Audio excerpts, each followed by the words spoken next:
तो विष्णु आने का ठीक है, तो बोलो मेरा नाम ले। मन लग रहा है नहीं लग रहा है, मेरा नाम लो। बच्चा भी ले सकता है, बड़े भी ले सकते हैं, बूढ़े भी ले सकते हैं। एक्चुअली शंकराचार्य जी ने एक श्लोक लिखा है, भज गोविंदम भज गोविंदम भज गोविंदम मूढ़मते संप्राप्ते सन्निहित काले नहीं नहीं रखती टुकरिन करणे। गोविंद को भज लो, गोविंद को भज लो, गोविंद को भज लो।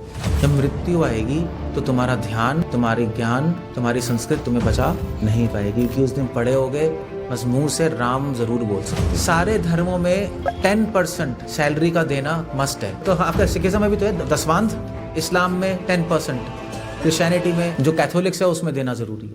कुछ पोर्शन दे दो सैलरी का।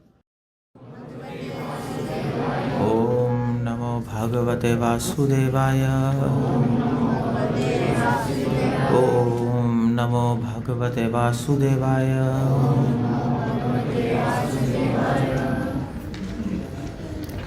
अध्याय 12 भगवद गीता।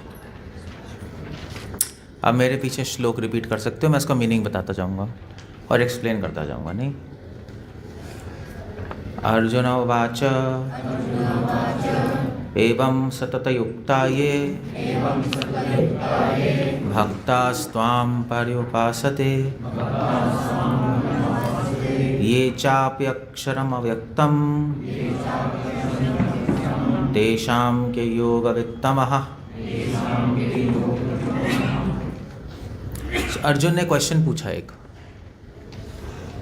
क्वेश्चन क्या पूछा, एवं सतत युक्ता ये। सतत युक्त मतलब होता है कि जो हमेशा भगवान से जुड़ा रहे। सतत मतलब हमेशा, सतत मतलब हमेशा, और युक्ता मतलब जुड़ा हुआ। जो भगवान से हमेशा जुड़ा, क्या हो रहा है ये, एको बंद करो यार। जो भगवान, पूरा ही बंद हो। जो भगवान, हरे कृष्ण, चलो हरे कृष्ण। जो भगवान से हमेशा जुड़ा रहा है उसको हम सतत युक्त कहते हैं। जुड़ा रहने का मतलब है कि जो हमेशा भगवान का स्मरण कर रहा है 24 घंटे, 1 घंटा 2 घंटा 3 घंटा नहीं। जैसे हम लोग अपने बारे में भी तो 24 घंटे स्मरण रखते हैं। अपने आप को तो कभी भूलते हो? कभी नहीं भूलते। हरे कृष्ण, गया है बीच में जा रहा है प्रभु।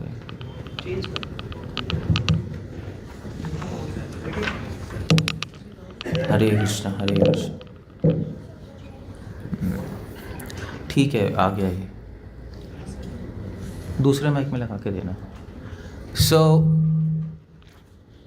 हम लोग कभी अपने आप को नहीं भूलते।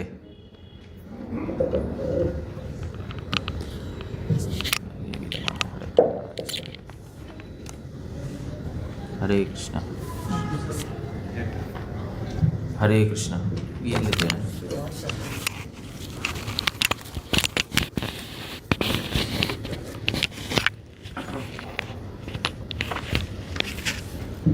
एक सेकेंड बस।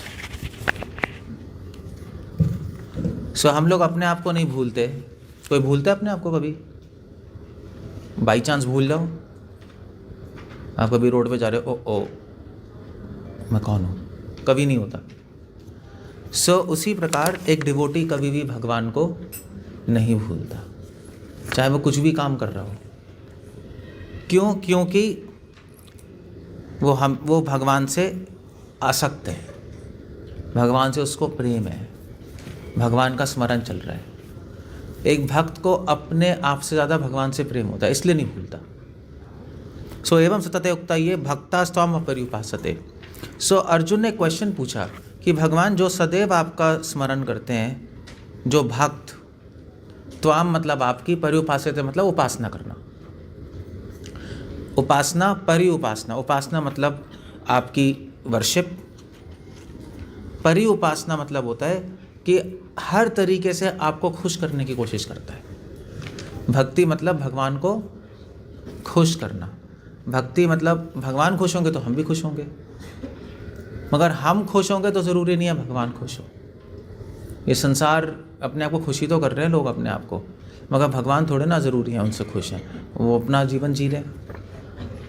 अर्जुन ने पूछा कि एक तरह तो ये लोग हैं, भक्त हैं एक तरफ, दूसरी तरफ ये चापि अक्षरम अव्यक्तम तेषाम के व्यक्तम, ये चापि अक्षरम अव्यक्तम। दूसरी तरफ लोग हैं जो कि अक्षर और अव्यक्त की पूजा करते हैं। अव्यक्त मतलब होता है निराकार,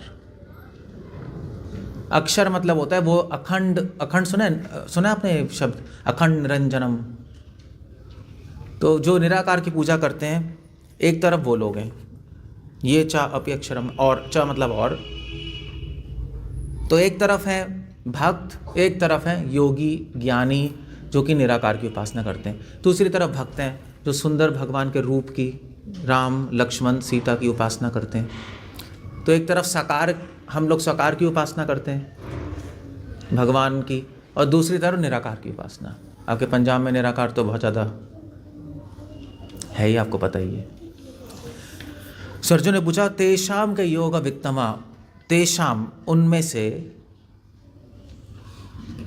कौन के मतलब कौन, योग वित्ता मतलब उनमें से कौन श्रेष्ठ है। सीधा क्वेश्चन आ गया, निराकार की उपासना करने वाले श्रेष्ठ हैं या साकार की उपासना। क्लियर क्वेश्चन है, इससे सिंपल क्वेश्चन कोई नहीं हो सकता। अर्जुन ने इसलिए पूछा क्योंकि उस वक्त भी ऐसे लोग, ज्ञानी योगी लोग निराकार की उपासना करते थे, ज्योति की। कुछ लोग करते नहीं, तो कुछ लोग अखंड ज्योति की उपासना करते हैं, कुछ लोग अक्षर कैसे कहते हैं उसको, तो तांत्रिक लोग कहते हैं अलख निरंजनम, और इसकी उपासना करते हैं। ऐसे बहुत सारे लोग हैं, उस टाइम भी थे, और उस टाइम भक्त भी थे, तो सुंदर रामचंद्र, सुंदर श्याम सुंदर, उन पे ध्यान लगाते थे भगवान के रूप पे। अर्जुन ने पूछा कौन ऊपर है। बहुत अच्छा क्वेश्चन है।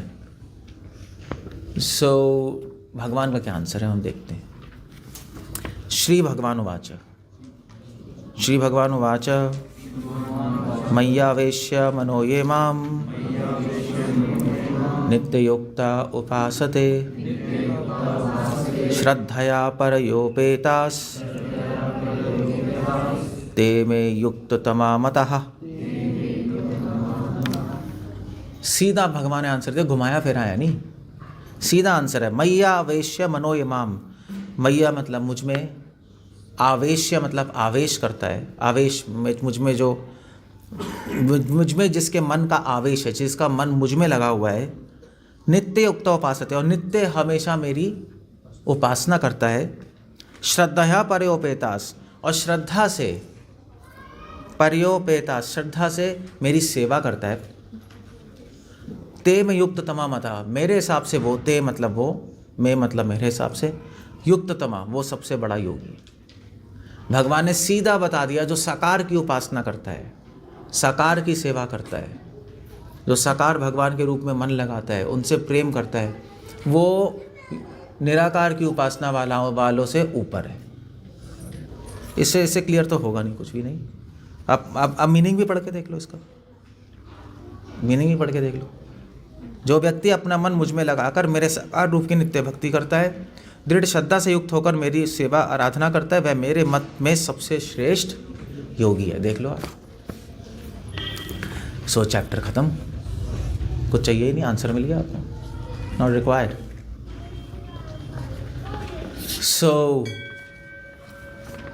क्या है ये, रोक नहीं सकते हम, ये पब्लिक है क्या, पब्लिक।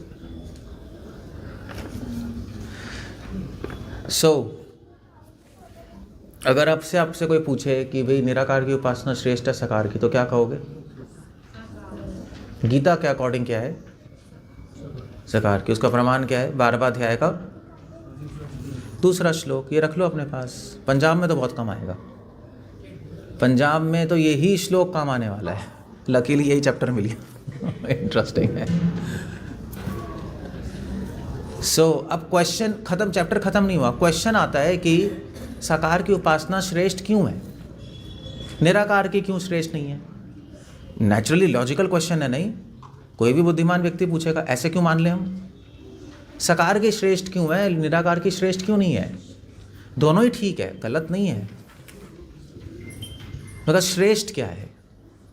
श्रेष्ठ मतलब क्या होता है, श्रेष्ठ समझते हो ना आप लोग। श्रेष्ठ मतलब उत्तम, श्रेष्ठ मतलब मतलब यहाँ पे सेंस है कि श्रेष्ठ मतलब हो गया कि प्रैक्टिकल क्या है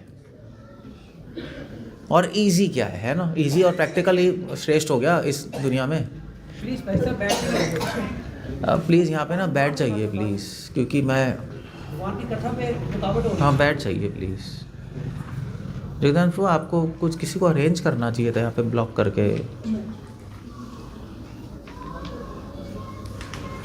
इट्स डिफिकल्ट टू स्पीक, भूल जाते हैं। एक्चुअली मेरे को मुश्किल नहीं है, कोई भी आता है तो सब वहाँ पे उसको देखने लगता है, अरे कौन आ गया एंड देन कथा में डिस्टर्बेंस होती है। ये बहुत इंपॉर्टेंट टॉपिक है।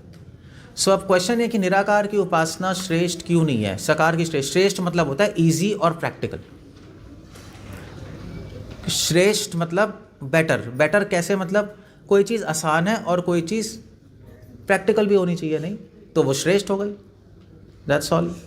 आसान हो और सब कर सकें और सुखपूर्वक कर सकें तो वो श्रेष्ठ हो गया, है नहीं, वरना वो श्रेष्ठ कैसे होगा कोई भी चीज़। तो अब भगवान आंसर करेंगे उसके बाद कि निराकार की उपासना क्यों नहीं करनी चाहिए, सकार की उपासना क्यों करनी चाहिए। निराकार की उपासना करना है, कर सकते हो, मगर मुश्किल है और कोई गारंटी नहीं है कि आपको अपना लक्ष्य मिलेगा। सर प्लीज साकार को डिफाइन करिए। हाँ ठीक है, ठीक है। सो साकार का मतलब है भगवान जो होते हैं, भगवान एक सत्यम परम धीमहि, भगवान सत्य है। अब जो सत्य होता है उसको देखने के कई ढंग होते हैं। जैसे आकाश है, तो अब यहाँ पे अगर इंडिया में आकाश को देखोगे तो नीला नज़र आएगा, दिल्ली में देखोगे तो हो सकता है बादल हो, तो आपको सूरज नज़र नहीं आएगा। यहाँ पे सूरज नज़र आ रहा है। आप फ़ोन करोगे दिल्ली में, हाँ भाई सपोज आपका कोई चाचा ताऊ चिंटू मिंटू, हाँ भाई चिंटू वहाँ क्या चल रहा है, यार यहाँ तो सूरज है ही नहीं। हमारे कपूरथला में आप कहोगे हमारे घर अंदर सूरज है, तो सूरज है या नहीं है, सूरज है, वहाँ पे ढका हुआ है। उसी प्रकार सत्य जो होता है, भगवान को भी अलग अलग योगी ज्ञानी लोग अलग अलग ढंग से देखते हैं, क्योंकि भगवान अनंत है, इनफाइनाइट है। जब अनंत को आप देखोगे तो पूरा नहीं देख सकते, कभी भी पॉसिबल नहीं है। सो अलग अलग तरीके से जो लोग साधना करते हैं, भगवान अलग अलग तरीके से उनको दर्शन होते हैं। तो भागवत कह रही है वदंति तत्त्वविदस् तत्वम यज्ञानम अद्वयम ब्रह्मेति परमात्मेति भगवान इति शब्दयते। श्लोक ईजी है, ऐसा कुछ नहीं है। मतलब श्लोक में बता रहे सिंपल वर्ड्स में कि वदंति तत्त्वविदस्, जो तत्व को जानते हैं, जो रियलिटी को जानते हैं, जो सत्य को जानते हैं, वो कहते हैं कि भगवान के 3 फीचर्स हैं। फीचर्स कैसे कहेंगे, लक्षण, 3 लक्षण, 3 एस्पेक्ट्स, 3 लक्षण है। कैसे हैं, ब्रह्मन, परमात्मा और भगवान। योगी ज्ञानी जन भगवान को निराकार के रूप में देखते हैं। ज्ञानी लोग, योगी लोग परमात्मा के रूप में देखते हैं हृदय में, और भक्त लोग भगवान के सुंदर रूप को ऐसे देखते हैं जैसे मैं आपको देख रहा हूँ। सो इसका एग्जाम्पल देते हैं। जैसे सूरज है, तो सूरज को आप अभी 12 बजे देखोगे तो कैसा दिखाई देगा, कैसा दिखाई देगा, कैसा दिखाई देगा, लाइट। आपको कुछ दिखाई नहीं देगा, सिर्फ लाइट दिखाई देगी, आप देख भी नहीं पाओगे, आंखें चुंधियाएंगी। आप सुबह देखोगे तो कैसा दिखाई देगा, गोल, उसका फॉर्म दिखाई देगा। दोपहर को फॉर्म नहीं देख सकते, ज्योति इतनी ज़्यादा है कि वो गोला दिखाई नहीं देगा। उसी प्रकार जो लोग ज्ञानी होते हैं, योगी होते हैं, वो भगवान के अंग ज्योति को देखते हैं। उस अंग ज्योति को कहते हैं निराकार। उनको लगता है कि भगवान निराकार है क्योंकि उनको भगवान का रूप दिखाई नहीं दे रहा, उनको भगवान की अंग ज्योति दिखाई दे रही है। ब्रह्मा जी ने ब्रह्म संहिता में ये श्लोक बोला है, अंगानि अस्य सकलेन्द्रिय वृत्ति मंती पश्यन्ति पान्ति कलयन्ति चिरम जगन्ति। उसके बाद आनंद चिन्मय रस प्रतिभाव स्थाविस गोविंदमादि पुरुषम तमहम भजामि। ब्रह्मा जी कह रहे हैं, गलत हो गया यार, एनीवे ब्रह्मा जी कह रहे हैं हम कि योगी ज्ञानी लोग आप पे ध्यान लगाते हैं और आपको दूर से देखते हैं, जैसे 12 बजे सूरज, तो उनको आपकी अंग ज्योति दिखाई देती है। और वो सोचते हैं भगवान निराकार है और इसलिए ज्योति की उपासना करते हैं।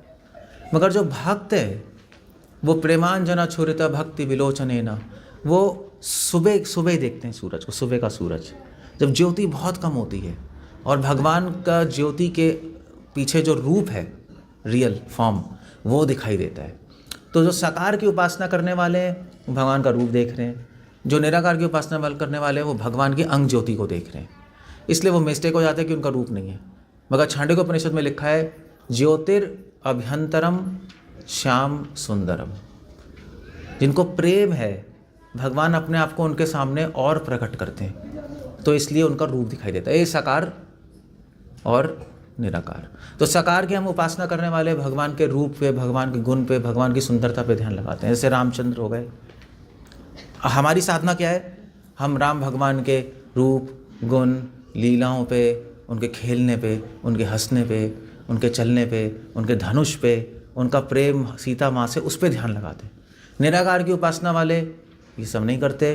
वो लोग क्या करते हैं? ज्योति पे ध्यान लगाते हैं। यहाँ पर आज्ञा चक्र, सहस्त्रार चक्र, और मन में बस ज्योति सोचते हैं, अपना मन शून्य करते हैं। दैट्स द होल पॉइंट, शून्य और ज्योति। वो उनकी साधना अलग है, हमारी साधना अलग है। सो अब क्वेश्चन है कि किसकी साधना बेटर है, प्रैक्टिकल है, इजी है, क्या करना चाहिए? दैट्स ओके, यही है बस। सो अब भगवान उसका आंसर कर रहे हैं, साकार और निराकार। क्लियर हो गया सबको? क्लियर हो गया? प्रैक्टिकल डिफरेंस है, बहुत बड़ा प्रैक्टिकल डिफरेंस है। साधना में अंतर है साकार की उपासना और निराकार की उपासना वालों में। जो हम साकार की पूजा करते हैं और उपासना करते हैं, हम भगवान को निराकार के रूप में नहीं सोचते। क्यों नहीं सोचते? क्योंकि निराकार सुंदर नहीं है, लाइट है ना, उसमें सुंदरता खत्म हो गई, उसमें प्रेम खत्म हो गया, सेवा खत्म हो गई, इसलिए हम लोग उस पर ध्यान नहीं लगाते ज़्यादा। तो एनीवे भगवान क्या कह रहे हैं, लेट्स सी। कृष्णा कह रहे हैं, पहले निराकार की बात कर रहे हैं। ये तो अक्षरम अनिर्देश्यम अव्यक्तम पर्युपासते सर्वत्रगम अचिंत्यम च कूटस्थम अचलम ध्रुवम। कृष्णा कह रहे हैं कि ये तो अक्षरम, ये तो मतलब जो लोग, ये मतलब जो, तू मतलब लेकिन, संस्कृत में जुड़ा हुआ शब्द है, वो आपको समझ नहीं आएगा। ये तो अक्षरम अनिर्देशम, तो का तू बन जाएगा। तो लेकिन जो लोग, मेरे भक्त मेरी उपासना करते हैं। अब भगवान ने तीसरे श्लोक में लेकिन जो लोग बोला है, जिसको संस्कृत आती है उसको वो मेरे साथ होगा वो। लेकिन जो लोग निराकार की, अव्यक्त की पूजा करते हैं। अव्यक्त क्या है? सर्वत्र, जो सर्वत्र विद्यमान है। भगवान निराकार के रूप में सर्वत्र विद्यमान है। क्लियर है? आपको ध्यान से सुनना पड़ेगा, ये मुश्किल चैप्टर है ये आसान नहीं है। निराकार सर्वत्र विद्यमान है, सर्वत्र गम अचिंत्यम, अचिंत्य है। निराकार को आप चिंतन नहीं कर सकते, कैसे करोगे? पकड़ कैसे सकते हो? साकार को तो आप चिंतन कर सकते हो, रामचंद्र की सुंदरता, लीलाएं, अयोध्या कांड, बाल कांड। निराकार का चिंतन कैसे करोगे? चिंतन नहीं होता वहाँ पे। निराकार की उपासना में मन को रोकना पड़ता है, शून्य करना पड़ता है, तब जाके निराकार हमें कुछ ना कुछ उसकी अनुभूति होती है, क्योंकि सर्वत्र है वो। सो अचिंत्य है। कूटस्थम, निराकार जो है हर जगह है। कूटस्थ, कूटस्थ मतलब होता है अचल है, कूटस्थ मतलब स्थित है। और अचलम, अचलम मतलब स्थिर है। और ध्रुव, ध्रुव मतलब कि उसको ना हम काट सकते हैं, ना जला सकते हैं, कुछ भी नहीं कर सकते। सो जैसे आपने सुना होगा भगवान हर जगह है, सुना है नहीं सुना है? भगवान निराकार के रूप में हर जगह होते हैं। भगवान की अंग ज्योति हर जगह होती है। जैसे लाइट है, जैसे बल्ब, जैसे सूरज है, सूरज एक जगह, लाइट हर जगह है ना। ऐसे ही भगवान अपने धाम में होते हैं, उनकी अंग ज्योति हर जगह होती है। उसको ब्रह्म कहते हैं, ब्रह्मन, पर ब्रह्म, ब्रह्म, ये शब्द आते हैं। सो कृष्णा कह रहे हैं ठीक है, जो लोग निराकार की उपासना वालों की साधना बता रहे हैं वो यही करते हैं, वो ध्यान लगाते हैं। किस पे ध्यान लगाते हैं? अपने चक्रों पे। मूलाधार चक्र, स्वाधिष्ठान चक्र, चक्र पता है ना आपको? षट चक्र, मूलाधार, स्वाधिष्ठान, उसके ऊपर किसी को पता है कौन कौन से चक्र होते हैं? चक्कर पता है? चक्कर नहीं, चक्र। मूलाधार, स्वाधिष्ठान, फिर उसके बाद मणिपुर, फिर उसके बाद अनहत, विशुद्ध, आज्ञा, सहस्त्र। तो इस पे ध्यान लगाते हैं, अपनी कुंडलिनी को जागृत करते हैं, ईड़ा पिंगला पे धीरे धीरे उसको उठा के लेके आते हैं, यहाँ लेके आते हैं उस शक्ति को।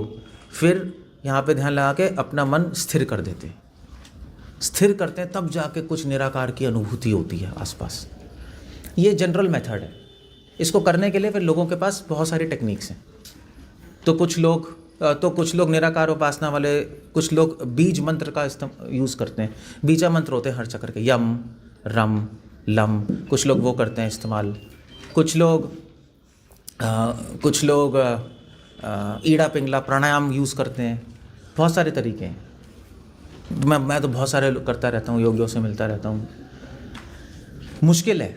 That's what Krishna will say. सन्निमेन्द्रिय ग्रामम सर्वत्र समबुद्ध्य। तो निराकार की अनुभूति करने के लिए क्या करना होता है, भगवान बता रहे हैं। अपनी इंद्रियों को वश में करके, सन्निमेय इंद्रिय ग्रामम सर्वत्र समबुद्ध्य, सभी जगह समान दृष्टि रखनी पड़ती है। अब निराकार की उपासना करने के लिए अपनी इंद्रियों को वश में करना पड़ता है। बहुत मुश्किल है। आज की एज में जिसके पास फ़ोन है उसकी इंद्रियां वश में हो ही नहीं सकती। अगर कोई मुझसे बोल रहा है वो झूठा है, झूठ बोल रहा है। वो फ़ोन के साथ इंद्रिय वश में नहीं हो सकती पूरी तरह, इम्पॉसिबल है। ये फ़ोन पता है क्या है? फ़ोन कली का ब्रह्मास्त्र है। उसने कहा भैया भगवान की भक्ति पूरे संसार में फैल जाएगी, अब फाइनल ब्रह्मास्त्र छोड़ रहा हूँ, स्मार्टफोन। इससे कोई नहीं बचा, सबका दिमाग खराब हो गया है। सो इंद्रिय वश करना मुश्किल है, मगर निराकार की उपासना के लिए इंद्रिय को वश में करना पड़ेगा पूरी तरह। फ़ोन छोड़ नहीं सकते, फ़ोन प्रैक्टिकल है, फ़ोन के बिना कुछ काम ही नहीं होगा आपका, सब कुछ तो इससे लिंक्ड है। सभी जगह समान दृष्टि रखते हैं, सर्वत्र समबुद्धया। और निराकार की उपासना के लिए आपकी समान दृष्टि होनी चाहिए, सुख दुख में समान, सर्दी गर्मी में समान, सबको समान रूप से देखना है। दुश्मन मित्र को, वो भी इतना मुश्किल है आज की एज में। अभी पहले सतयुग में तो आप देख सकते हो सबको समान दृष्टि से, अब कैसे देखोगे? 1000 तो चीटर बैठे, धोखेबाज बैठे, आप समान दृष्टि से देखोगे आपको धोखा ही हो जाएगा। कलयुग में नहीं चलेगी समान दृष्टि, कर ही नहीं सकते आप। कितने गंदे लोग हैं कलयुग में, उनसे बच के तो रहना ही पड़ेगा, लूट लेंगे आपको। इस कलयुग में तो अच्छे लोगों को पहले लूटा जाता है। तभी इसलिए रामचंद्र जब जो थे, राम भगवान जब लंका उनको पार करनी थी तो बैठ के उन्होंने 3 दिन उपवास किया था, है ना। समुद्र को उनका भी रास्ता दे दो आप। समुद्र देव प्रकट नहीं हुए, वरुण देव। तो रामचंद्र ने वहाँ अपना तीर कमान उठाया, राम बाण लगाया, उन्होंने कहा मैं समुद्र तुम्हें बताऊंगा और सुखा दूंगा तुम्हारा। तो राम भगवान ने बोला कि कितना अजीब सा है कि राम भगवान ने प्रिडिक्शन की, कलयुग में दीनता को लोग मूर्खता मानेंगे। मैं इतनी आराम से बैठा हूँ, प्रार्थना कर रहा हूँ, वरुण देव मुझे मूर्ख समझ रहे हैं कि मेरे पास कोई शक्ति नहीं है और इसलिए प्रकट नहीं हो रहे। अब मैं दिखाऊंगा इन्हें क्या है। सो कलयुग में अच्छाई को लोग मूर्खता मानते हैं, बुराई को लोग स्मार्टनेस मानते हैं। तभी तो इसका नाम स्मार्टफोन है। इसका नाम गुड फोन नहीं है, स्मार्टफोन है। स्मार्टनेस। आप चीटिंग करोगे, धोखा दोगे, 2 पैसे चोरी करके बचाओगे तो कहेंगे yes he is a smart boy. आप सीधा साधा रहोगे तो कहते हैं डड्डू है। डड्डू समझते हो? हमारे यूपी में बोलते हैं डड्डू है। बहुत क्या कहते हैं पंजाबी में, क्या कहते हैं आपको? है मेंढक? नहीं, मैं कह रहा हूँ कि मूर्ख को हम, हाँ मेंढक ही होता है, मूर्ख को हम लोग यूपी में डड्डू कहते हैं। सीधा सीधा तो बहुत सीधा शब्द है। टेढ़ा मेढ़ा शब्द चाहिए सीधा का। बॉम्बे, हाँ तो बॉम्बे में जाओगे, बॉम्बे में कहते हैं एड़ा है। ऐसे ही आपके यहाँ पे भी कुछ ना कुछ शब्द होगा। हाँ लल्लू भी कहते हैं। शरीफ आदमी को लोग लल्लू कहेंगे, मजाक उड़ाएंगे उसका। तो कोई ज़माना ही नहीं है। जिसको झूठ बोलना आता है, चीटिंग करनी आती है, उसके सब होंगे उसके पीछे। शरीफ के साथ कोई नहीं होगा। देखना, अच्छाई करोगे तो 1000 अड़चने आएंगी कलयुग में, बुराई करोगे तो यूँ हो जाएगा। अब राम भगवान ने यही कहा कि भाई ये तो कैसे, तो कलयुग में आप समान बुद्धि कैसे रखोगे, रख ही नहीं सकते आप। आपको थोड़ा स्मार्ट बनना ही पड़ेगा यहाँ पर। कलयुग में जीने के लिए स्मार्ट बनना पड़ेगा, आप जी नहीं सकते यहाँ पर। लोग तो संतों को खा जाते हैं, हमें ही खा जाएंगे। जब हम कुछ खरीदने आते हैं कहते हैं स्वामी जी आपके लिए तो हम अभी सस्ता कम कर रहे हैं। मुझे पता है सबसे बड़ा बेवकूफ़ तो हम ही बना रहे हैं। उनके दिमाग में आता है अभी संत लोग आ गए, इनको तो कुछ भी नहीं पता, ये हमसे बहस भी नहीं करेंगे, बहस करेंगे तो हम कहेंगे आपको क्रोध भी आता है, हमें वहीं चुप करा देंगे। क्रोध भी नहीं कर सकते, चीटिंग भी नहीं कर सकते, हम संत हैं। तो वो हमें बस मस्का लगा के और क्या कहते हैं, पेड़ा खिला के एड़ा बना दिए, ऐसा कहते हैं। It's a nonsense. So we have to be smart. So ये समाबुद्धि कलयुग में मुश्किल है। सब प्राणियों के हित में लगे रहते हैं, सर्वभूता हिते रतः, सर्व प्राणियों के हित में लगे रहते हैं। ये कर सकते हैं हम कलयुग में, मगर कलयुग में ये भी मुश्किल है। आप सबका हित करना बहुत मुश्किल है, क्योंकि यहाँ पे कलयुग में लोगों ने NGOs खोली। कैसे हित करोगे? NGOs की हेल्प करोगे? NGOs हैं और अच्छी NGOs भी हैं, मगर कुछ गलत NGOs भी हैं जो पैसे लूटते हैं कुछ दिखाकर। ऐसे ही है आजकल तो नहीं, 99% NGOs तो चीटिंग वाली हैं। मतलब हमने एक NGO खोली थी दिल्ली में, कुछ मतलब एक डिवोटी था, उन्होंने खोली थी। तो कुछ बच्चे थे उनको पढ़ाने के लिए फ्री में। तो हम लोग गए वहाँ CA के पास, बहुत फेमस था NGO। तो उसने कहा कि उसने पहला क्वेश्चन पूछा कि आप चीटिंग वाली खोलना चाहते हैं या असली वाली? मैंने कहा ये क्वेश्चन है। कहते हैं 99% तो चीटिंग NGOs है, नाम की खोलते हैं और पैसा लेते हैं बस। सो क्या करेंगे हम इस कलयुग में कि सबका हित करना बहुत मुश्किल है। आप जिसका हित करोगे वही आपको लूटेगा। यहाँ पे प्रॉब्लम है कलयुग में। इसलिए कलयुग में दान दे सकते हैं हम, मगर दान देने के लिए भी बोला है बहुत ध्यान से देना, क्योंकि आप किसी को दान दोगे वो गलत इस्तेमाल करेगा, उसके आधे पाप आप पे आएंगे। क्या करोगे आप? शास्त्रों में लिखा है, आयुर्वेद में, मैं तो खुद डॉक्टर हूँ, तो मैं आयुर्वेद भी पढ़ता था। तो आयुर्वेद में लिखा है कि अगर कोई पेशेंट आए आपके पास और वो पापी है तो उसका ट्रीटमेंट मत करो। तो भाई तो वहाँ पे प्रश्न उठा, क्यों नहीं करें भाई, इंसान है, मर जाएगा। तो उन्होंने कहा अगर आप ट्रीटमेंट कर दोगे पापी का और उसके पाप वासना नहीं हटाओगे तो जो वो पाप करेगा उसका 1/8, 1/8वां हिस्सा पाप आपको लेना पड़ेगा। तो मैं तो खुद डॉक्टर था, मैं तो एम्स में काम करता था। मैंने कहा ले भैया, अब जब पेशेंट की हिस्ट्री लेंगे तो ये भी पूछेंगे पापी है पुण्यवान है। हम तो ये पूछते हैं अभी तुम्हें खांसी है, दर्द है पेट का, क्या प्रॉब्लम्स है, लाइक। तो जब हम लोग डायग्नोसिस करते हैं तो पेशेंट से भी पूछना, आखिरी क्वेश्चन होगा तू पापी है पुण्यवान है। You can do that. So problem इसका मतलब ये नहीं कि हम हॉस्पिटल बंद कर दें, पेशेंट ट्रीट ना करें, बट कॉम्प्लेक्स सिचुएशन है, बहुत कॉम्प्लेक्स है सिचुएशन। सो इसलिए ये सब करना बहुत मुश्किल है चीज़ें। इसलिए कृष्णा आगे कह रहे हैं निराकार की उपासना करने के लिए ये सब करना पड़ेगा आपको। योग करने के लिए यम और नियम करना पड़ेगा। मुश्किल है नहीं है? कैसे करोगे आप? इसलिए भगवान कह रहे हैं निराकार की उपासना मुश्किल है। देखो यहाँ 5वें श्लोक में, क्लेशो अधिकतरस्तेषाम। क्लेश है। क्लेश मतलब क्या होता है? जो व्यक्ति अव्यक्त की निराकार की साधना में लगे रहते हैं उनके लिए ये मार्ग अधिक कठिन है, क्योंकि देहधारी जीवों के लिए अव्यक्त साधना कठिन और कष्टदायक है, मुश्किल है। अब आप चक्रों को खोलो, कुंडलिनी जागृत करो, ईड़ा पिंडल को जागृत करो, प्राणायाम करो, किसके पास टाइम है? कैसे करोगे? नहीं, 2 मिनट में तो नींद आ जाती है बैठे बैठे। ये चीज़ मैंने की हुई है ना पहले बहुत।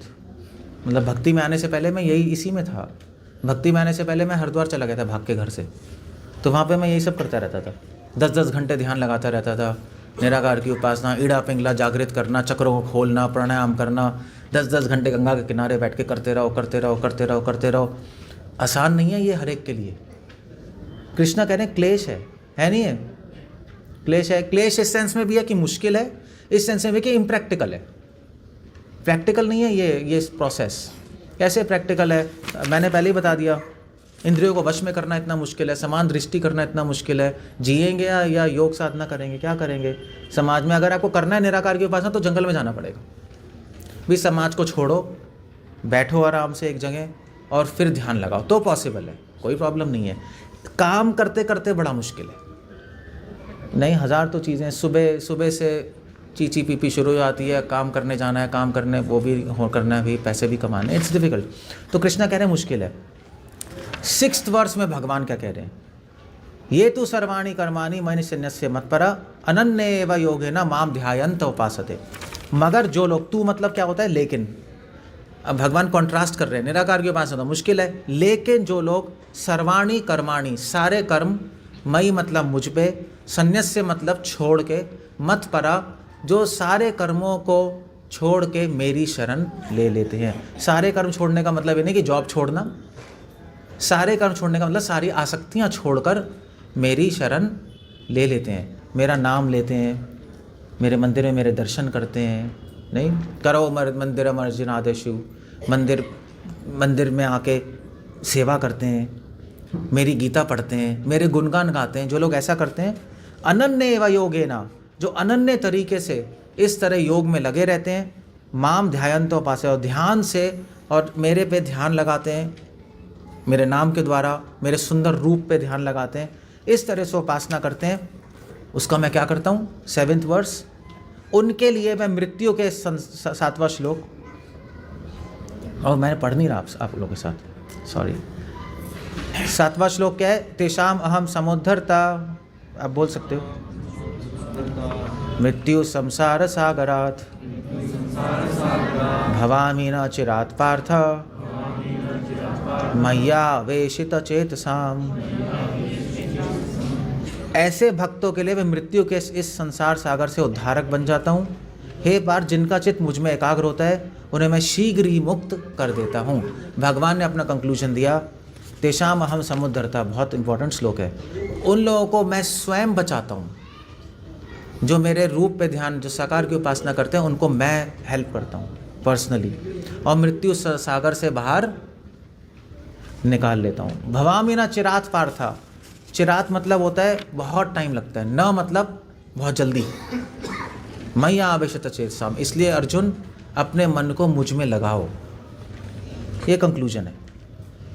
तो यहाँ 7वें श्लोक तक भगवान ने अर्जुन के क्वेश्चन का आंसर कर दिया। क्या आंसर हुआ?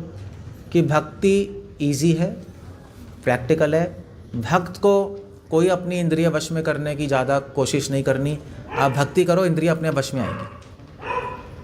कोई आपको ध्यान में नहीं बैठना, चक्र खोलने, कुछ भी नहीं करना। आपको भगवान के गुणगान गाने, वो कोई भी गा सकता है। भजन तो कोई भी गा सकता है, भजन तो स्त्रियां भी गा सकती हैं, बच्चे भी गा सकते हैं। ध्यान और योग कैसे करोगे आप लोग? स्त्रियां तो पहले आउट है ध्यान योग से, मोस्टली हाउस होल्ड वाइफ्स। कुछ मेल्स ही बचेंगे जो कि कर पाएंगे, वो भी जो कि बहुत स्ट्रांग होंगे, कर सकते हैं, टाइम निकाल सकते हैं, अदरवाइज कोई नहीं कर सकता। सो कंक्लूजन क्या है? साकार की उपासना श्रेष्ठ है, निराकार की? साकार की श्रेष्ठ क्यों है? क्योंकि इजी है और प्रैक्टिकल है। निराकार की उपासना गलत नहीं है, शास्त्रों में है, गलत नहीं है, सारा प्रोसेस दिया है, मगर कलयुग में हर आदमी नहीं कर सकता, और वो प्रोसेस फॉलो करके भगवान को प्राप्त करना उस प्रोसेस से बहुत मुश्किल है।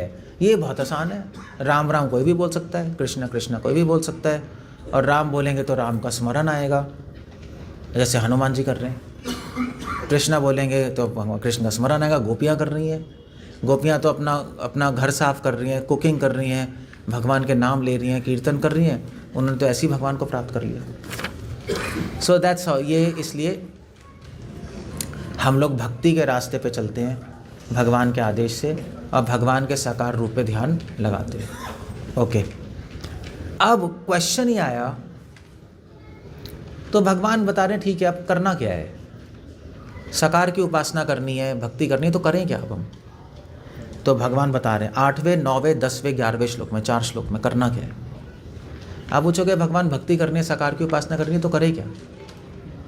सो क्या बता रहे हैं? मयि एव मना आधत्स्व, मयि एव मना आधत्स्व, मयि बुद्धिं निवेशय निवशस्यसि महाबाहो, ओ सॉरी, निवशस्यसि मय्येव अतः ऊर्ध्वं न संशय। अपना मन मुझ में लगाओ, मयि एव मना आधत्स्व, अपना मन मुझ में लगाओ। अब मन कैसे लगाएं भगवान में, ये इम्पोर्टेंट है जानना, कैसे लगाएंगे। मन लगाने का एक ही तरीका है कलयुग में, भगवान का नाम। इसलिए हम भगवान का नाम बोलते हैं। जब अभी हम करने रहते कीर्तन, हरे कृष्णा हरे कृष्णा, तो भगवान का नाम लेने से भगवान में मन आसानी से लग जाता है।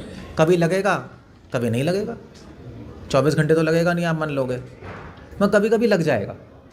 इसलिए नाम बार बार बोलते रहते हैं हम, बोलते रहते हैं, और साथ में बोलोगे तो और जल्दी लग जाएगा कीर्तन में। इसलिए कृष्ण कह रहे हैं मन मुझ में लगाओ, मयि बुद्धिम निवेशया, अपनी बुद्धि भी मुझ में लगाओ। बुद्धि मतलब मेरे, अपनी बुद्धि से सोचो क्या करना है।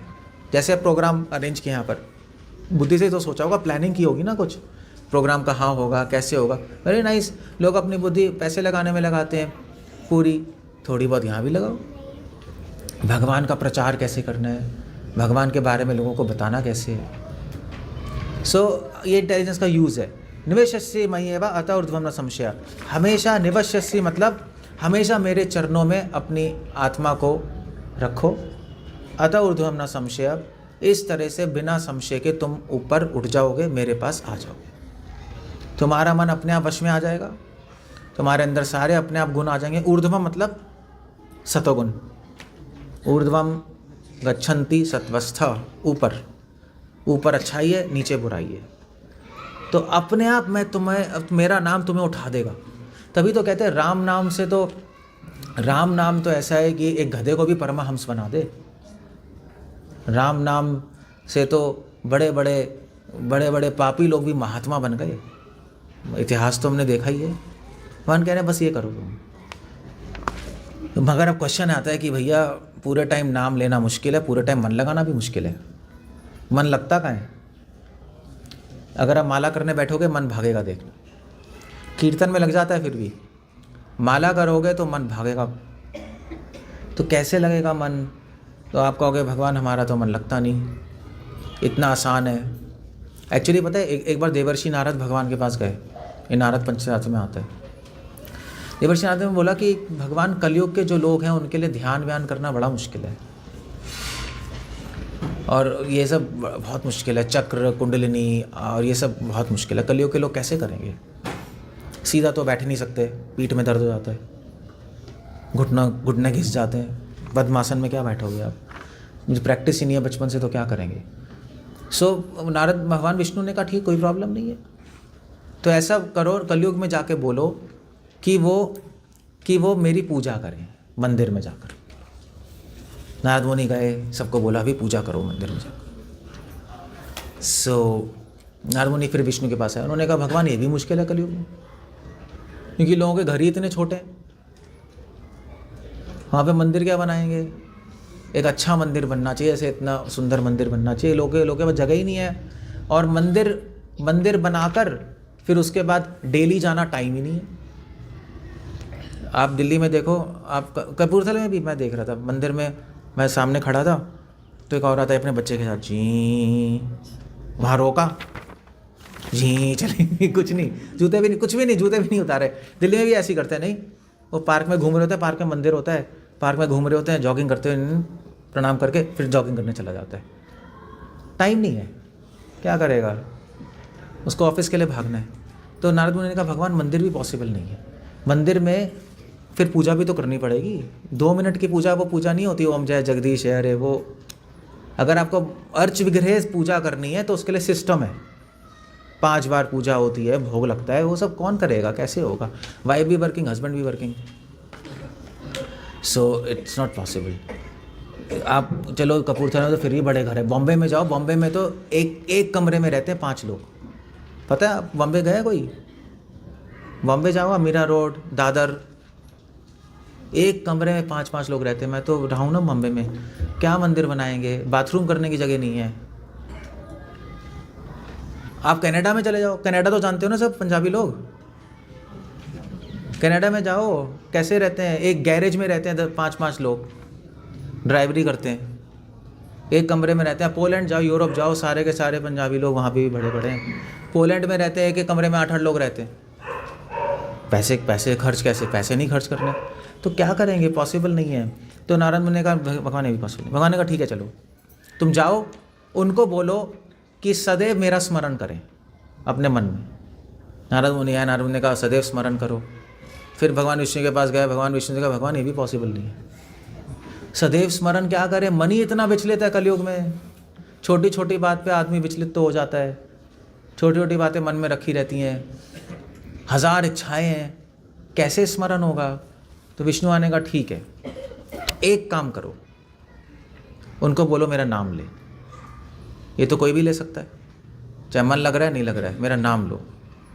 बच्चा भी ले सकता है, बड़े भी ले सकते हैं, बूढ़े भी ले सकते हैं, मरते हुए भी ले सकते हो। मरते हुए आप ध्यान नहीं कर पाओगे, मरते हुए तो हाथ पाँव। एक्चुअली शंकराचार्य जी ने एक श्लोक लिखा है, भज गोविंदम भज गोविंदम भज गोविंदम मूढ़मते संप्राप्ते सन्निहिते काले नहीं नहीं रखति डुक्रिन करने।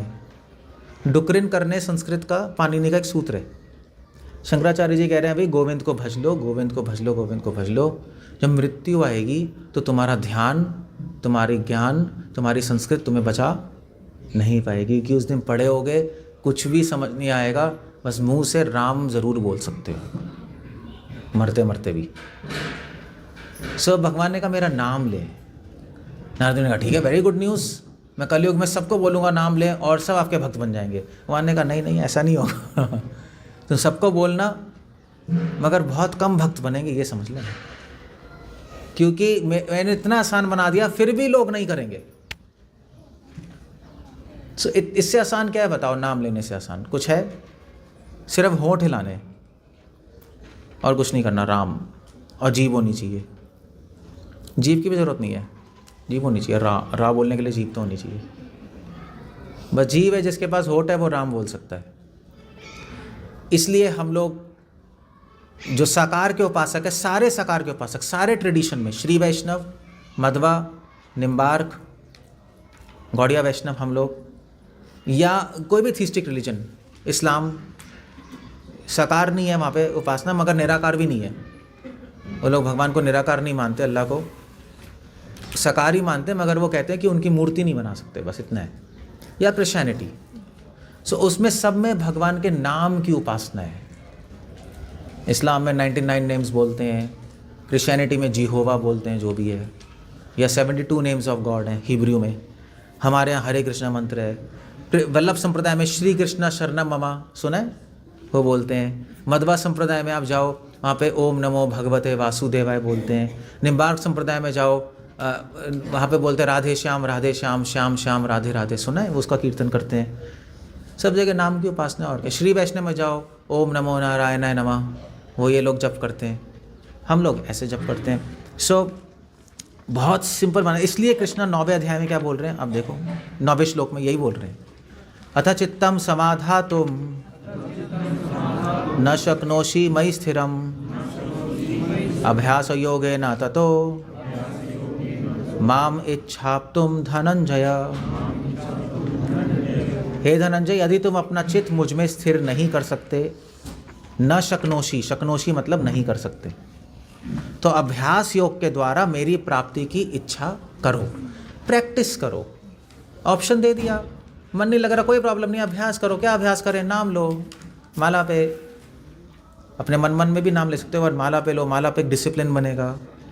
तो नाम लो हरे कृष्णा, तो कभी मन लगेगा कभी नहीं लगेगा, वापस लाओगे, माइंड कंट्रोल करने की पावर आएगी भगवान की कृपा से। और जब नाम से भगवान में मन लगेगा तो क्या होगा, भगवान को प्राप्त करने की इच्छा आ जाएगी। अभी राम तो है ही यहाँ पर, कितने लोग राम के दर्शन करने आ रहे हैं, मगर आप में से बहुत कम लोगों को राम को प्राप्त करने की इच्छा होगी, वो नहीं होती। मंदिर आएंगे, भगवान के दर्शन करेंगे, वेरी नाइस, 50% काम हो गया, और फिर घर चले जाएंगे। मगर भगवान कह रहे हैं इस तरह मेरा नाम लो कि मुझे प्राप्त करने की इच्छा आ जाए, कि भगवान के बिना आपका भगवान मैं जी नहीं सकता। जब उस सिचुएशन में पहुंच जाओगे तो इसका मतलब आप एक अच्छे लेवल पे पहुंचे भक्ति के, वो हमें लाना है। जैसे सीता माँ राम के बिना नहीं रह सकती, हनुमान जी राम के बिना नहीं रह सकते, तो ऐसा कुछ इसलिए कहा जाता है कि ऐसा कुछ करो कि भगवान मंदिर में नहीं रहे, भगवान मंदिर से आपके हृदय में आ जाए। या अपने हृदय को मंदिर बना लो। मम मना मंदिरे रहो निशी दिने। सो ये सब पॉसिबल है नाम से। कलयुग केवल नाम आधारा, सुने सुमरे सुमरे नरुत पारा। सारे संत यही कह के गए, सब सारे साधु संत कलयुग में एक ही तरीका बता के गए, नाम साधना। तो भगवान ने भी बता दिया। अब क्वेश्चन आपका हो, भाई भगवान हम तो नाम भी नहीं ले सकते, आपका टाइम नहीं है, शर्म आती है माला पे करने में, लोग कहेंगे पता नहीं कहाँ के आ गया ये, तो क्या करें? अब नाम भी नहीं ले सकते तो क्या करेंगे? तो भगवान 10वें श्लोक में बता रहे हैं, तो फिर अगर नाम नहीं ले सकते तो क्या करना है? कुछ तो ऑप्शन तो होना चाहिए ना। तो कृष्ण बता रहे हैं अभ्यास अपि असमर्थोऽसि। आपको थोड़ा लंबा वर्ड है। मत कर्मा परमो भव मदर्थमपि कर्माणि कुर्वन् सिद्धिम अवाप्स्यसि। यदि तुम अभ्यास में भी असमर्थ हो तो मेरे लिए कर्म करने वाले बनो, मेरे लिए किए गए कर्मों द्वारा भी तुम सिद्धि प्राप्त कर सकते हो। अगर अभ्यास नहीं कर सकते तो मेरे लिए, नाम नहीं ले सकते तो मेरे लिए कुछ कर लो। तो क्या करोगे भगवान के लिए? भगवान के लिए कुछ भोग ले आओ, फल ले आओ, फूल ले आओ, कुछ आरती कर लो भगवान की। ऐसे प्रोग्राम कर रहे हैं, प्रोग्राम कर लो, उसमें हेल्प करा दो, डू समथिंग। भक्तों के साम वैष्णवों के चरण छू लो, इतना तो कर ही सकता है कोई भी। अगर नाम नहीं ले सकते, इससे भी तुम्हें फायदा हो जाएगा। भगवान इजी बनाते जा रहे हैं, आप देख रहे हो। इस संसार के ज्ञानी योगी मुश्किल बनाते जाते हैं, भगवान इजी बनाते जा रहे हैं। आप आप हरिद्वार ऋषिकेश चले जाओ, किसी भी ज्ञानी योगी से मिल लो, मैं तो सबसे मिला हूँ। आप उनसे बोलो भाई हमें प्राप्ति करनी है भगवान की, तो कहेंगे ठीक है आओ। तो अब तुम्हें ट्रेनिंग लेनी पड़ेगी, तो अब कोर्स करना पड़ेगा। फिर आप कोर्स करोगे, फिर उसमें आपको बताएंगे चक्र क्या है, कुंडलिनी क्या है, बहुत सारी चीज़ें हैं। फिर ध्यान लगाओ, फिर बहुत कॉम्प्लेक्स हो जाता है वो। तो आप कहोगे यार इतना मुश्किल है, कैसे करें? कहेंगे भैया ये नहीं करोगे तो कुछ नहीं हो सकता, करना पड़ेगा। और भगवान क्या कर रहे हैं? भगवान कह रहे हैं भगवान सबका कल्याण चाहते हैं। नहीं, भगवान इजी बनाते जा रहे हैं। तुम ये नहीं कर सकते, ये कर लो, ये नहीं कर सकते तो एटलीस्ट यहाँ से तो शुरू करो। कितना आसान है। आप जब प्रोग्राम में आए हो सब लोग, तो भगवान के लिए कुछ कर ही रहे हो ना, अपना टाइम निकाल के आए हो। भगवान की नज़र में उसका क्रेडिट है। भगवान कहेंगे ओके गुड। भगवान छोटी से छोटी सेवा को भी बहुत बड़ी मान लेते हैं। सो ठीक है, हो गया, भगवान के लिए कुछ कर लो, ओके गुड। अब आप कहो कि भगवान आप वो टाइम भी नहीं है आपके लिए कुछ करने का। हमारे हस्बैंड हमें घर से बाहर ही नहीं जाने देते, क्या करेंगे आपके लिए? हमें जॉब में जाना पड़ता है, नाइट शिफ्ट है, सुबह पूरे दिन सोते ही रहते हैं। 1000 तो कॉम्प्लेक्सिटीज़ हैं कलयुग में, है नहीं है? सही कह रहा हूँ नहीं कह रहा हूँ? 1000 टंटे हैं। सो भगवान ने एक और सॉल्यूशन दिया। अगर ये नहीं कर सकते तो क्या करोगे? कहाँ से शुरू करोगे? 11वें श्लोक। अथैतदपि अशक्तोऽसि कर्तुं मद्योगमाश्रितः सर्वकर्म फलत्यागं ततः कुरु यतात्मवान्। अगर तुम मेरे लिए भी कुछ नहीं कर सकते तो यहाँ से शुरू करो। यदि तुम यह भी नहीं करने में असमर्थ हो, तुम मंदिर नहीं आ सकते, तुम वैष्णवों के पैर नहीं छू सकते, तुम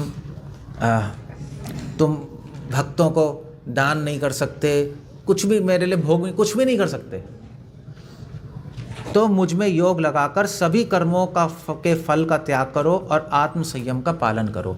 यहाँ से शुरू करो। सारे कर्मों के फलों से आसक्ति छोड़ दो।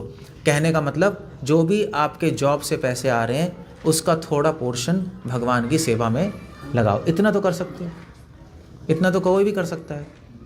सारे धर्मों में 10% सैलरी का देना मस्ट है। तो आपके सिखिज्म में भी तो है, क्या कहते हैं उसको, दसवांध कंपलसरी है। इस्लाम में 10% चैरिटी देना ज़रूरी है। जुडाइज़म में 10% रूल है। क्रिश्चियनिटी में शायद नहीं है, क्योंकि वहाँ पे प्रोटेस्टेंट्स और बहुत सारे और फ्रैक्शन, पेंटेकोस्टल बहुत सारे फ्रैक्शंस हो गए हैं। जो कैथोलिक्स है उसमें देना ज़रूरी है।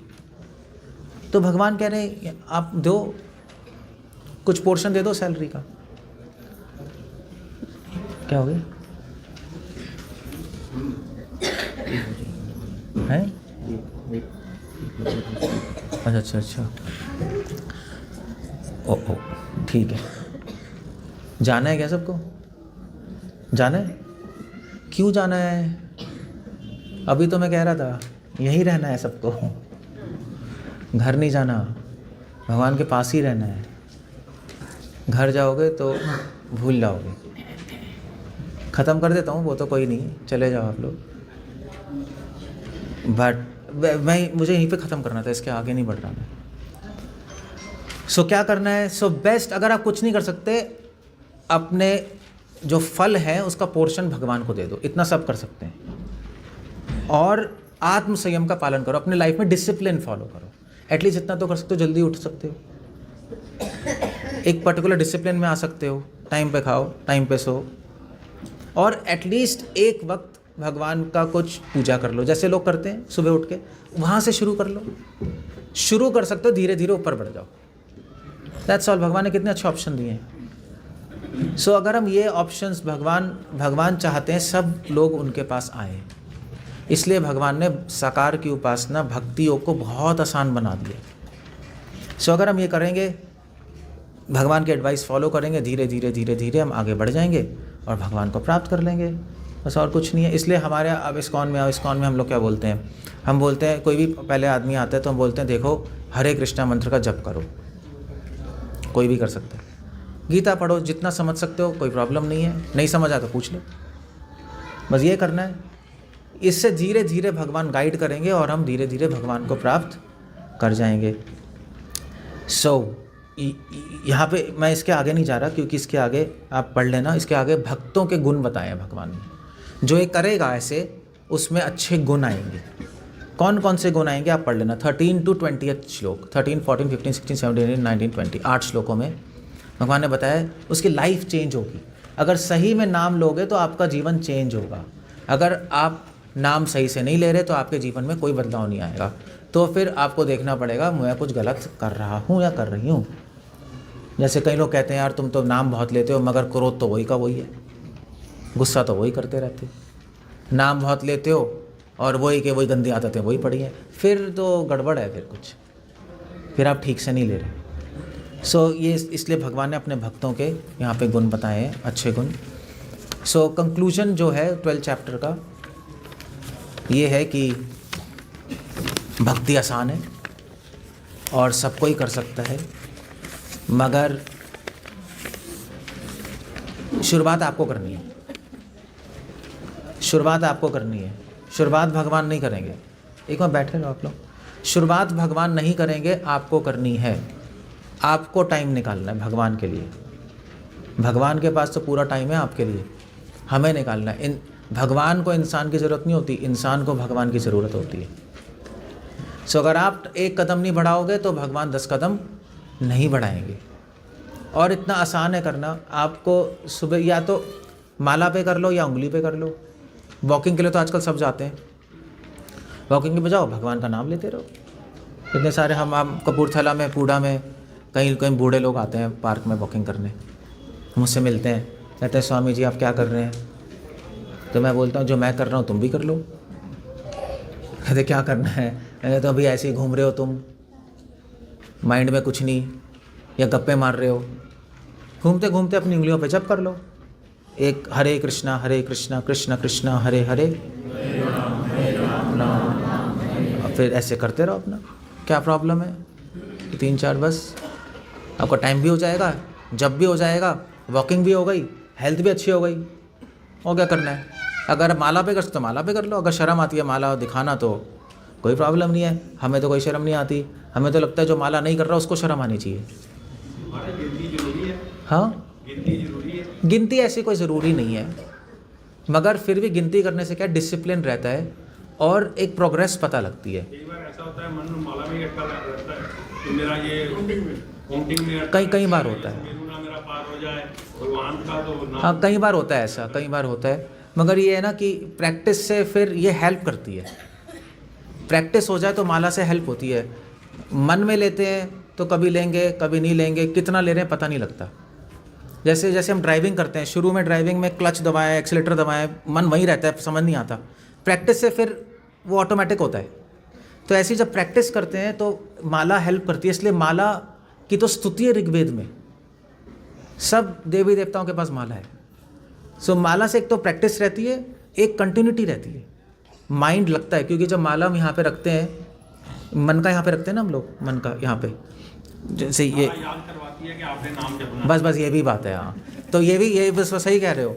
खाली बैठे हैं, माला नहीं है, समझ नहीं आ रहा, माला है तो भैया हाथ डालो, हरे कृष्णा कृष्ण कृष्ण हरे, तो इट हेल्प्स।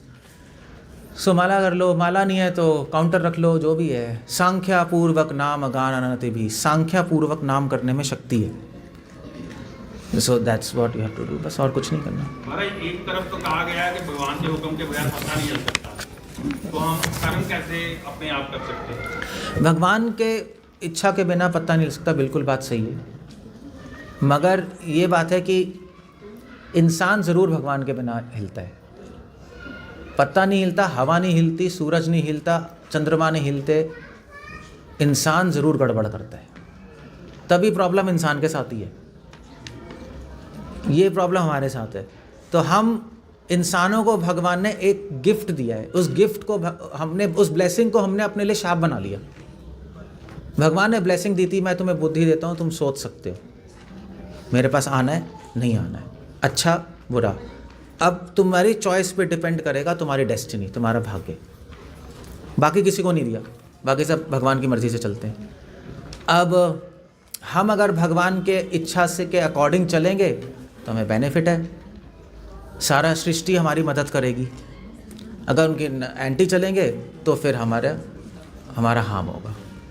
इंसान के केस में रूल इसलिए मुहावरा भी ये बना है, भगवान की मर्ज़ी के बिना पत्ता नहीं हिलता। मुहावरा ये नहीं बना भगवान की मर्ज़ी के बिना इंसान नहीं हिलता। इंसान अलग हो गया कैटेगरी। हम मजाक करते रहते हैं, संसार में प्रॉब्लम है हज़ार, इंसान की कैलकुलेशन गलत है, दैट्स रॉन्ग। कुछ पूछना है किसी को और को? कोई क्वेश्चन है? ये तो अच्छे क्वेश्चन पूछे हैं इन्होंने। क्या भगवान की इच्छा के विरुद्ध कुछ काम हो रहा है? भगवान की इच्छा के विरुद्ध बहुत कुछ काम हो रहा है। उनकी इच्छा है, उनकी इच्छा नहीं है, वो इंसान की इच्छा। इतने सारे टेररिस्ट हैं कश्मीर में, क्या भगवान की इच्छा है? तो आज मोदी जी कहेंगे बहुत अच्छा है भैया, कह रहे हैं इच्छा के विरुद्ध तो कोई पत्ता भी नहीं हिलता। पत्ता, वही तो कह रहा हूँ, इंसान हिलता है।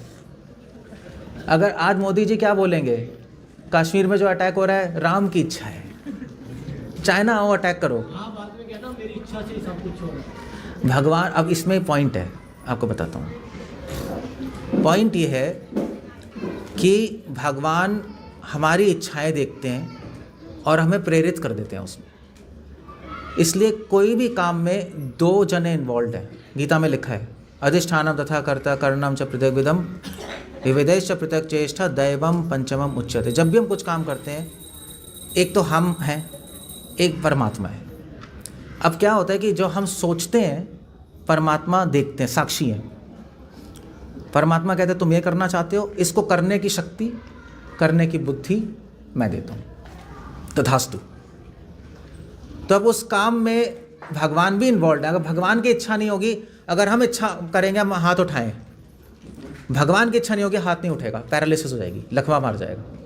सो भगवान की इच्छा से सब होता है, मगर भगवान की इच्छा हमारी इच्छा पे निर्भर है। अभी जैसे बच्चा है, बच्चा टॉफ़ी मांगेगा, मम्मी टॉफ़ी देंगी। बच्चा खेलना चाहेगा, मम्मी कहेंगी खेलने चलो। तो किसकी इच्छा से हो रहा है? मम्मी पापा की इच्छा के बिना बच्चा कुछ कर ही नहीं सकता। पैसे भी उसको चाहिए, मगर अल्टीमेटली बच्चे की इच्छा है। तो हम भगवान के बच्चे हैं ना, भगवान हमारी इच्छाएं पूरी करते रहते हैं, करते रहते हैं, करते रहते हैं, करते रहते हैं। भगवान चाहते हैं हम खुद सीखें ठोकर खाकर। हम गलत करेंगे तो हमें शिक्षा मिलेगी, सही करेंगे तो भगवान देखते रहते हैं। जैसे जैसे बच्चे छोटे नहीं होते तो मम्मी पापा नहीं कहते बेटे आ जाओ आ जाओ, तो वो चलता है, फिर गिरता है, फिर उठाते नहीं उसको, कहते हैं उठ उठ आजा आजा आजा, ऐसे ही कहते हैं ना, मम्मी पापा गिरने देते हैं उसको। तो इसलिए भगवान की इच्छा से सब हो रहा है, मगर वो हमारी इच्छा के अनुरूप भगवान काम करेंगे, हमें सिखाने के लिए, हमें शिक्षा देने के लिए। भगवान हमारी इच्छा में हस्तक्षेप नहीं करेंगे। जो माता पिता अपने बच्चों को पकड़ के रखते हैं, क्या कहते हैं उसको, कहते हैं पैम्परिंग नहीं, हाँ, मतलब अपने बच्चों के लिए ओवर सिक्योर होते हैं ना जो माँ बाप, कि इसको यहाँ नहीं जाने देना, इसको यहाँ नहीं जाने देना, इसको ये नहीं करना, वो बच्चे अल्टीमेटली फ्रस्ट्रेट हो जाते हैं नहीं, फिर एक पॉइंट पे आके रिवोल्ट करते हैं, भाड़ में जाओ यार, हमें जीवन बर्बाद कर दिया, ना घूमने दे रहे हो ना कुछ करने दे रहे हो। तो इसलिए भगवान हमें फ्रीडम देते हैं, करो, अगर तुम्हें खून करना है मैं तुम्हें बुद्धि दूंगा, करो, खुद सीखो उसका कॉन्सिक्वेंस क्या है। अगर तुम्हें मंदिर आना है मैं तुम्हें बुद्धि दूंगा, उपदृष्टा अनुमंता। इसलिए कहा है भगवान की इच्छा से कुछ नहीं होता, उसको इस तरह समझना पड़ेगा, primary doer secondary doer, got the point. इस तरह से के कर्म कोई मायने रखते हैं? पास्ट के कर्म, हाँ, पिछले जन्म के कर्म भी बहुत इंपॉर्टेंट है। हमने अगर पिछले जन्म में पाप किया है तो इस जन्म में हमें दुख मिलेगा, हमें फैसिलिटीज़ नहीं मिलेंगी। हमें जन्म में अच्छा करना चाहे, पिछले जन्म में पाप किया है तो इस जन्म में हमें ना पैसे होंगे ना अच्छे फ्रेंड्स होंगे, हम कुछ कर ही नहीं पाएंगे, इच्छा रहती रहेगी। या बीमारी हो जाएगी, बीमारी हो जाएगी तो सपने ही रह जाएंगे, हमें ये करना है वो नहीं करना। तो पास्ट के कर्म जो है, पिछले जन्म के कर्म हमारे इस जन्म के कर्मों को डिफाइन करते हैं। हम कुछ भी कर सकते हैं इस जन्म में, मगर पिछले जन्मों के कर्म हमें इस जन्म में फैसिलिटी देते हैं। पुण्य किए हैं तो हमारे पास पैसे आएंगे, फिर जो हम करना चाहेंगे करेंगे। पाप के पैसे नहीं आएंगे, रोग होगा, हम कर नहीं पाएंगे। ब्लॉक्स डालते हैं, बहुत ज़्यादा मैटर है। और जैसे आप लोग मंदिर आए हो, कितने लोग मंदिर आए हैं, पिछले जन्मों की भक्ति भी मैटर करेगी। कितने लोग मंदिर आए हैं, मैं लेक्चर दे रहा हूँ, कितने लोगों को कुछ भी समझ नहीं आएगा, मुझे पता है ना। कुछ लोगों को समझ आएगा, इस गेट से निकलते भूल जाओगे आप। कलयुग पिछले जन्म के कर्म है, पाप है, पाप की वजह से बुद्धि ढक जाती है। कुछ लोग होंगे कहेंगे बिल्कुल सही कह रहे हैं, मैं आज से ही करूँगा। उसके पिछले जन्म की भक्ति है, उसको क्लिक कर गया इमीडिएटली। जब मैं भक्ति में आया था पहले दिन, ऐसी मंदिर में मैंने प्रोग्राम अटेंड किया था, तो वो लेक्चर दे रहे थे। तो लेक्चर के बाद मैंने उनसे कहा आप करते क्या? उन्होंने कहा माला पे करता हूँ, हम जब करते हैं। मैंने कहा मुझे ही माला दे दो। मैंने कहा ठीक है, तुम एक माला किया करो। मैंने कहा एक माला छोड़ो, आप कितनी करते हो? अरे 16 करता हूँ। मैंने कहा मैं भी 16 करूँगा। तो उन्होंने कहा भैया 16 इमीडिएटली नहीं होगी, धीरे धीरे बढ़ाना। मैंने कहा कुछ नहीं, अब आप एक 16 करते हो, मैं 16 करूँगा। फिर मैंने पूछा और क्या करते हो आप? हम भोग लगाते हैं भगवान को, मैं भी लगाऊंगा। पहले दिन में मेरे फिट हो गया। कुछ लोग अब जो सिद्धार्थ हैं, बुद्ध हैं, उनको वो तो घर से ही छोड़ के निकल गए। पहले दिन उन्होंने जन्म मृत्यु देखी, बुढ़ापा देखा, उन्होंने कहा भाड़ में जाए, निकल गए वो। तो सबकी अपनी अपनी पिछले जन्मों की भक्ति है, उस पर बहुत मैटर करता है कौन कितना लेगा, कितना करेगा, कितना। एक के लिए जो पहाड़ है दूसरे के लिए बहुत आसान है। लोगों के लिए लोग कहते हैं प्रभु जी मन भागता रहता है, भागता रहता है, भागता रहता है, 16 माला होती नहीं। कुछ लोग कहते हैं प्रभु जी बहुत आसानी से जाती है 16 माला, प्रॉब्लम क्या है उसके अंदर। पिछले जन्मों की भक्ति, पाप, पुण्य बहुत मैटर करती है। प्रभु जी जो माला करनी है वो एक ही टाइम में 16 करनी है? माला जो करनी है एक टाइम में 16 नहीं करनी, कभी भी कैसे भी आप कहीं भी कर सकते हो। सुबह 2 माला कर लो, शाम को 2 माला कर लो, ऑफिस में आपको टाइम मिल जाए थोड़ा सा निकाल के कर लो। 16 माला ऐसे ख़त्म कर देते हैं कुछ लोग। एक क्या मंत्र यही है, हरे कृष्णा कृष्णा कृष्णा हरे हरे। ये एक मन के पे पूरा मंत्र, फिर दूसरे पे भी हरे कृष्णा कृष्ण कृष्ण हरे हरे, हरे राम राम राम हरे हरे। जब आप नाम बोल रहे हो, मंत्र बोल रहे हो, तो आपको बस एक चीज़ सोचनी है कि भगवान मेरे साथ हैं अभी। ये चीज़ ध्यान रखना, सिर्फ मुंह से मत बोलते रहना।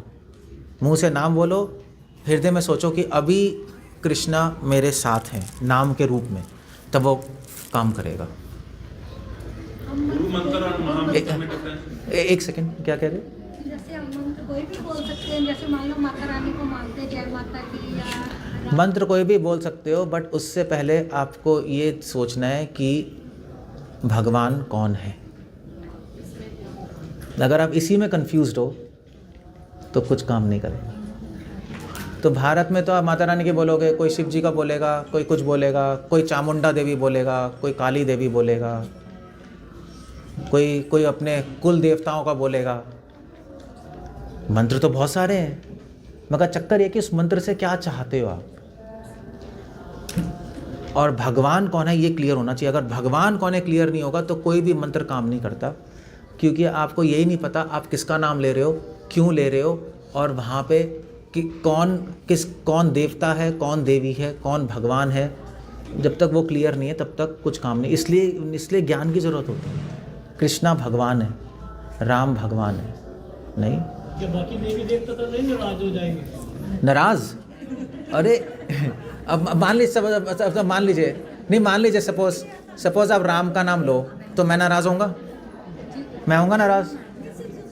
एक मिनट रुको तो सही। अरे सुन तो लो, आप अपनी बीन क्यों बजा रहे हो? मेरी बात बाद में कर लेना। मैं कह रहा हूँ, अब राम का नाम लो तो मैं खुश होऊंगा ना? अगर आप राम का नाम लो तो शिव जी कितने खुश होंगे बताना? शिव जी राम के सबसे बड़े भक्त हैं। वैष्णव नाम यथा शंभु, रमो रामय रमो रमे। आप विष्णु सहस्त्र नाम के बाद शिव जी ने पार्वती को क्या बोला? रामा रामा रामेति मनोरामय रमो रमे। शिव जी कहते हैं मैं सुबह उठ के 3 बार राम का नाम लेता हूँ, वो 1000 विष्णु के नाम के बराबर है। सो वो तो और खुश हो जाएंगे। बल्कि एक्चुअली राम और कृष्ण का नाम लेने से सारे देवी देवता अपने आप खुश होते हैं। बल्कि शास्त्रों में यहाँ तक लिखा है, जो भगवान का नाम लेगा देवी देवता आके उसकी आरती करते हैं, उसकी आरती करते हैं कि पृथ्वी लोक पे कौन भगवान का नाम ले रहा है। वो भी कलयुग में सारे देवता का आशीर्वाद आएगा। अगर हम सारे देवता का नाम लेंगे इच्छाओं से तो वो कहेंगे यार एक तो इसको क्लियर है ही नहीं भगवान कौन है। हमारे स्वामी का नाम तो लेता नहीं, वो भी इच्छाओं में मरा पड़ा है, तो क्या कृपा करेंगे? कहेंगे ठीक है कुछ बन जाएगा इसका, मगर हम खुश नहीं। मंत्र और महामंत्र एक ही माला से किया जा सकता है? महामंत्र ही गुरु मंत्र है। गुरु मंत्र गुरु का अलग दिया होता है, उसकी अवस्था ये है कि एक जगह बैठ के करना है। नहीं महामंत्र तो आप जहाँ भी कर सकते हो। मैं समझ गया। नहीं वो गुरु मंत्र, वो गायत्री मंत्र की बात कर रहे हो ना, काम गायत्री, और अलग है, गुरु मंत्र अलग है। वो गुरु गायत्री काम गायत्री होती है। अपने मुख से हमें दे दिया तो ठीक है, वो चीज़ आपको वो चीज़ बैठ के करनी है, ऐसा होता है। वो बैठ के करना होता है मंत्र को। ये महामंत्र में नाम है, ये इसमें ओम नहीं है। गुरु मंत्र में ओम होता है, सो उसमें ओम नहीं है, इसलिए ये फ्री है, चलते फिरते जागते। बल्कि ये बनाए इसलिए कि आप हर जगह कर सकें।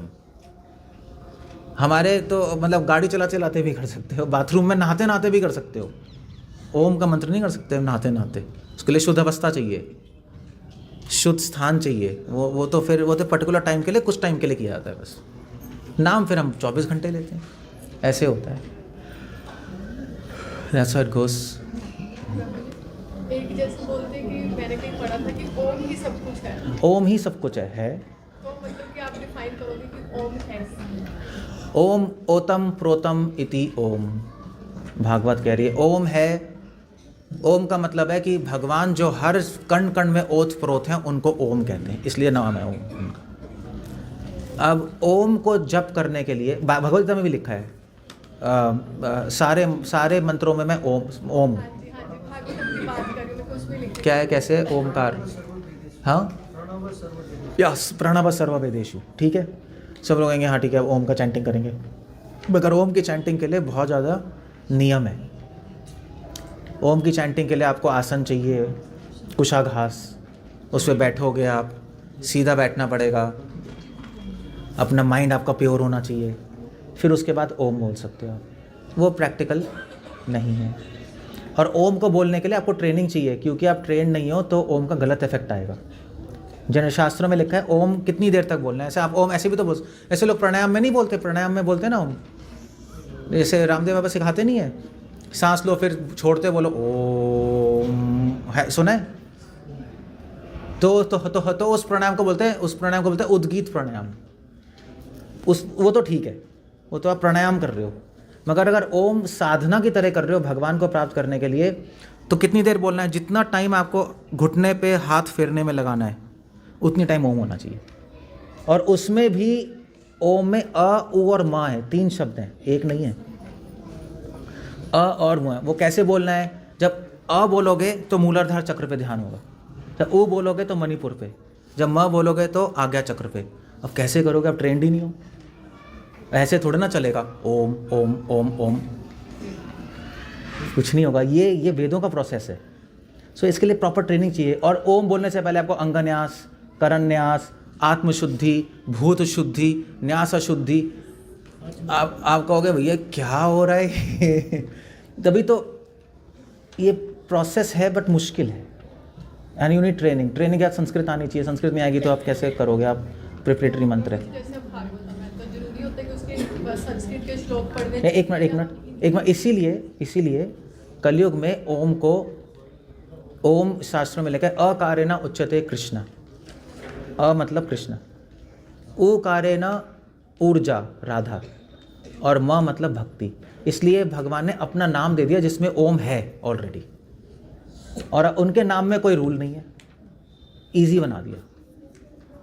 You got the point? इसलिए हम लोग हरे कृष्णा बोलते हैं। भगवान के नाम में सब कुछ भगवान ने रख दिया, सारी पावर रख दी। माने का ओम छोड़ो, तुम नहीं कर पाओगे, मेरा नाम लो, उसी में पूरा कर हो जाए। प्रभु जी, अगर संस्कृत के श्लोक पढ़ने जरूरी होते हैं या सिंपल आपको? संस्कृत के श्लोक पढ़ने की कोई ज़रूरत नहीं है, पढ़ सकते हो, बहुत अच्छा है, बट उसको समझना ज़रूरी है। It's not necessary.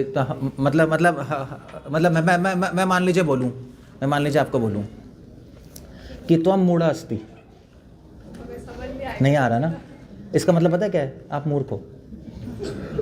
अब हंसी आई? संस्कृत में हंसी नहीं आएगी, बात एक ही है। तो जब बात एक ही है तो संस्कृत में क्यों पढ़ना है? आपको हंसना है ना, तो हिंदी में सुन के हंसोगे, संस्कृत में तो नहीं हंसोगे। फ़ायदा क्या संस्कृत सुनने का? जिस भाषा में समझ आ रहा है उसमें पढ़ो बस। You have to understand the reasoning and logic, otherwise कोई पॉइंट नहीं है। रट्टू तोता की तरह क्या पॉइंट है? संस्कृत रट के बहुत लोग हो गए, मैंने देख लिया, संस्कृत रटा हुआ है, सारे श्लोक आते हैं, मगर अंडरस्टैंडिंग ज़ीरो है, और प्रैक्टिस तो और नहीं है। सो क्या फ़ायदा है? वो तो गधा है। ज़्यादा शास्त्रों का ज्ञान बिना अंडरस्टैंडिंग के भारी बन जाता है, उसको कोई फ़ायदा नहीं है। So, पढ़ लो, नॉर्मल पढ़ो, उसमें कोई प्रॉब्लम नहीं। ओके, सो सारे क्वेश्चंस हो गए, टाइम भी हो गया। हरे कृष्णा। श्रील प्रभुपाद की जय। Thank you very much.